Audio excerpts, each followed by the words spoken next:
warahmatullahi wabarakatuh. Perkenalkan, nama saya Rika Yuli Ulansari dari jurusan Ekonomi Syariah PPL Gelombang 2 Fakultas Ekonomi dan Bisnis Islam UIN Syed Ali Rahmatullah Tulungagung. Izinkanlah saya di sini sedikit menjelaskan mengenai hasil observasi saya di UD Berkah Kelapa di Desa Sukorejo, Kecamatan Karangrejo, Kabupaten Tulungagung. Pandemi COVID-19 yang terjadi saat ini menuntut kita untuk membatasi segala aktivitas yang akan kita lakukan. Tak luput dengan kegiatan praktik pengalaman lapangan PPL Gelombang 2 Fakultas Ekonomi dan Bisnis Islam IAIN Tulungagung, di mana kegiatan PPL ini harus dilakukan kembali secara virtual dengan mengambil lokasi lembaga PPL yang paling dekat dengan rumah. Izinkanlah saya di sini sedikit menjelaskan mengenai hasil observasi saya di lembaga PPL UD Berkah Kelapa selama kurun waktu 12 Juli hingga 13 Agustus 2021.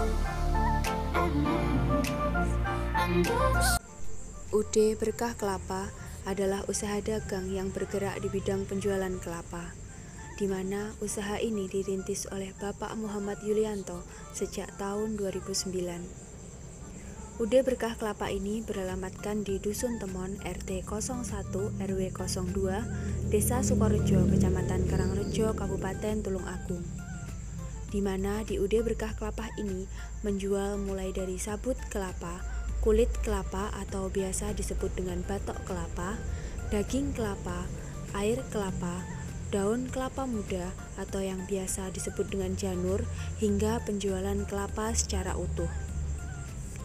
Dengan bermodalkan 50 buah kelapa dengan total harga 85.000, saat ini UD Berkah Kelapa sudah berdiri dengan 15 karyawan dan sudah mampu meraih mangsa pasar di luar kota, yaitu menjadi penyetok utama kelapa di Pasar Jatimalang. Selain menjadi pencetok utama di Pasar Jatimalang, UD Berkah Kelapa juga sudah memiliki pelanggan tetap di berbagai pasar di Tulungagung, antara lain Pasar Karangrejo, Pasar Ngantru, Pasar Kalangbret, Pasar Mojo Kediri. UD Berkah Kelapa juga mengirimkan stok kelapanya di pabrik Sari Santan Mojosari ketika stok kelapa di gudang melimpah. Stok kelapa yang ada di UD Berkah Kelapa pada awalnya berasal dari Pacitan, Trenggalek, dan Flores, Nusa Tenggara Timur.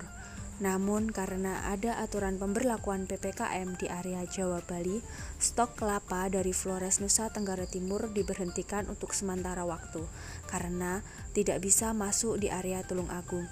Sehingga untuk saat ini stok kelapa hanya berasal dari Trenggalek dan daerah Pacitan saja.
Selama melakukan observasi di UD Berkah Kelapa, saya menemukan 3 permasalahan utama. Yang pertama, terkait dengan jumlah permintaan kelapa di masa pandemi. Yang kedua, terkait dengan permasalahan berkurangnya pemasok kelapa akibat adanya PPKM. Dan yang ketiga adalah terkait permasalahan dengan tenaga kerja. Permasalahan pertama yaitu permasalahan yang terkait dengan permintaan jumlah kelapa di masa pandemi. Meningkatnya jumlah permintaan kelapa muda di masa pandemi diakibatkan karena adanya fenomena panic buying di kalangan masyarakat.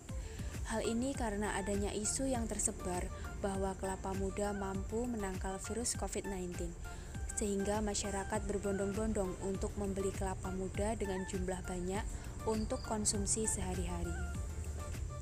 Di sisi lain, permintaan akan kelapa tua untuk bahan memasak sedikit menurun, meski penurunan itu tidak signifikan. Hal ini dikarenakan banyak industri ataupun UMKM yang menjadikan kelapa tua sebagai bahan utama industri mengurangi jumlah produksinya, bahkan ada yang memberhentikan produksinya untuk sementara waktu. Mengatasi permasalahan yang pertama ini, solusi yang dilakukan UD Berkah Kelapa yaitu dengan menambah stok kelapa muda hingga 20 sampai dengan 25% dan mengurangi stok kelapa tua hingga 10%.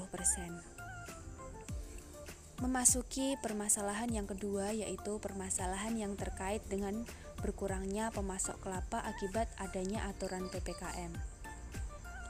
Berkurangnya stok kelapa di UD Berkah Kelapa akibat stok kelapa dari Flores Nusa Tenggara Timur tidak bisa masuk ke area Tulung Agung karena adanya pembatasan PSBB dan PPKM di area Jawa Bali. Sehingga agar stok kelapa tetap terpenuhi di UD Berkah Kelapa, maka UD Berkah Kelapa menambah jumlah pengambilan kelapa dari daerah Trenggalek dan Pacitan. Untuk permasalahan terakhir yang menjadi perhatian peneliti yaitu dengan permasalahan yang terkait dengan tenaga kerja. Ketika di masa pandemi, banyak UMKM ataupun industri yang merumahkan karyawannya agar tidak gulung tikar, namun hal tersebut tidak terjadi di UD Berkah Kelapa. Di masa pandemi, UD Berkah Kelapa tidak merumahkan karyawannya sama sekali. Hal itu karena UD Berkah Kelapa memberlakukan sistem bagi kerja dengan shift, di mana para pekerja hanya bekerja separuh hari, lalu separuh hari berikutnya diganti oleh shift selanjutnya. Namun pembagian kerja ini hanya berlangsung beberapa bulan. Kemudian setelah itu sudah diberlakukan kembali dengan sistem kerja penuh karena meningkatnya jumlah permintaan kelapa muda. Dengan menerapkan sistem bagi kerja tersebut, UD Berkah Kelapa berhasil untuk tidak merumahkan para karyawannya di masa pandemi, sehingga tenaga kerja untuk masyarakat sekitar tetap terserap dan perekonomian masyarakat tetap meningkat meskipun di masa pandemi.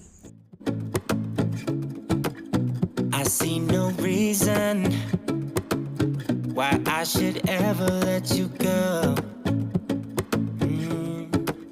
Don't wanna wake up if I'm dreaming, because you know I can't get enough of this feeling you're giving me. Don't wanna wake up, no, I don't wanna wake up. I see no reason why I should ever let you go. Di bulan lahir bangsa Indonesia kita tercinta ini, saya berharap semoga pandemi di Indonesia segera pulih dan kita semua bisa melakukan segala aktivitas tanpa ada pembatasan. Stay safe and stay healthy. Semangat para mahasiswa. Sekian sedikit penjelasan dari saya. Ada kurangnya saya mohon maaf. Wassalamualaikum warahmatullahi wabarakatuh.